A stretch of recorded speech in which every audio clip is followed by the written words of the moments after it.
आर्या। आर्या नाम के इंग्लिश में स्पेलिंग बनते हैं ARYA। आर्या नाम के मायने हैं शानदार, अजीम शान, इज्जत की। रूही। रूही नाम के इंग्लिश में स्पेलिंग बनते हैं RUHI। रूही नाम के मायने हैं रूह, रूहानी।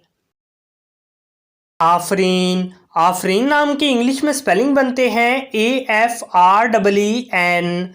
आफरीन नाम के मायने हैं शाबाश, मरहबा, वाह, खूबसूरत, काबिल तारीफ।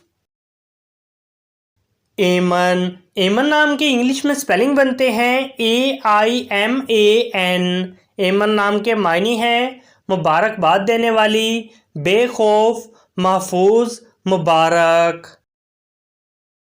ईशा। ईशा नाम के इंग्लिश में स्पेलिंग बनते हैं ISHA। ईशा नाम के मायने हैं रन, स्त्री, औरत। अपने नाम का मीनिंग जानने के लिए कमेंट बॉक्स में लिखिए। चैनल को सब्सक्राइब कीजिए, वीडियो को लाइक और शेयर कीजिए। Thanks for watching.